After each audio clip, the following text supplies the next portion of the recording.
पुढचा प्रश्न आहे, स्थानिक टपरीवर आईस्क्रीम खरेदी करताना मीना व मधू नेहमीच भिन्न चवींचे एक एक असे 2 गोळे घेतात.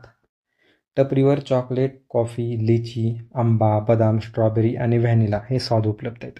किती? चॉकलेट, कॉफी, लिची, आंबा, बदाम, स्ट्रॉबेरी आणि व्हॅनिला असे 7, एकूण 7 स्वाद उपलब्ध आहेत.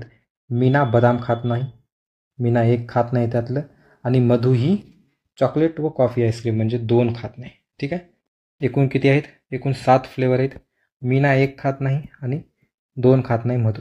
ही आहे मीना आणि ही आहे मधू, 2 खात नाही. तर पुढे काय विचारलेलं आहे, मधूला उपलब्ध असलेल्या जोड्यांच्या तुलनेत मीनाला निवडीला उपलब्ध असलेल्या अधिक जोड्या दाखवणारी संख्या निवडा. प्रश्न आता मगाशीच आपण पाहिला होता, बहीण भावांचा प्रश्न आठवतो तुम्हाला, परम्युटेशन कॉम्बिनेशनवाला. सेम त्याचाच प्रकारचा प्रश्न आहे. यामध्ये करायचं काय की मीना बदाम खात नाही हे माहिती आहे आपल्याला, तर मग एकूण 7 पैकी एक तर गेलं तिथंच. मग उरलेल्या 6 पैकी मीनाला काय करायचे? 2 चूज करायचे. बरोबर. तर मग मधूला पण सारखंच, मधून 2 गोष्टी खात नाही, त्यामुळे 7 मधून उरले किती? 5. तर 5 मधले तिला 2 करायचे. अशा प्रकारे हा आपण प्रश्न असा सोडवू शकतो. पाहू बघा, एकूण 7 फळे आहेत, एकूण 7 स्वाद आहेत असं आपण म्हणू शकतो. मीना बदाम खात नाही म्हणजे उरले एकूण 6. त्या 6 मधून तिला 2 चूज करायचे. तर 6 C2 आपण मगाशी लावलेलं कॉम्बिनेशन. तर 6 गुणिले 5 भागिले 2. आता हे कसं आलं म्हणता तुम्ही, तर आपण परम्युटेशन बघू. 6 फॅक्टोरियल डिवायडेड बाय 6 दुनी 4 फॅक्टोरियल गुणिले 2 फॅक्टोरियल. ह्याचं कसं होणार? 6 गुणिले 5 गुणिले 4 फॅक्टोरियल आणि खालचं 4 फॅक्टोरियल गुणिले 2. 4 फॅक्टोरियल 4 फॅक्टोरियल कटलं, 2 1 2 3 6 5 3 15 आलं. हे लगेच पुढे जाऊन कटतं यार. हे पुढचे जे फॅक्टोरियल असतात ना पुढे जाऊन कटतात, त्यामुळे तेवढं काय करत नाही.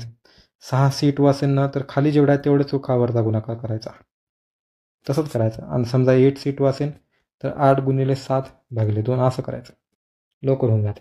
ठीक आहे. तर मग मीनाच्या किती पॉसिबिलिटी झाल्या? 15. त्याच प्रकारे मधूच्या पाहू. मधू चॉकलेट आणि आईस्क्रीम खात नाही म्हणजे ती काय करते? 2 गोष्टी खात नाही. कितीपैकी? 7 पैकी.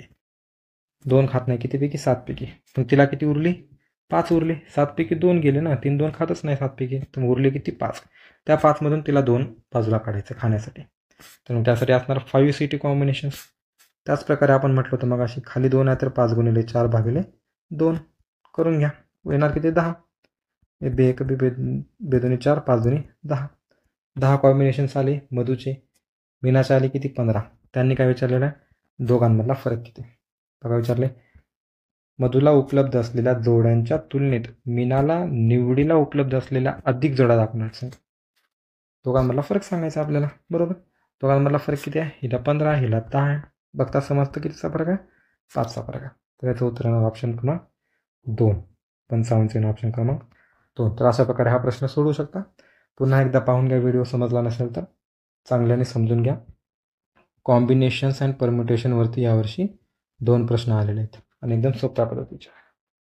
ठीक आहे.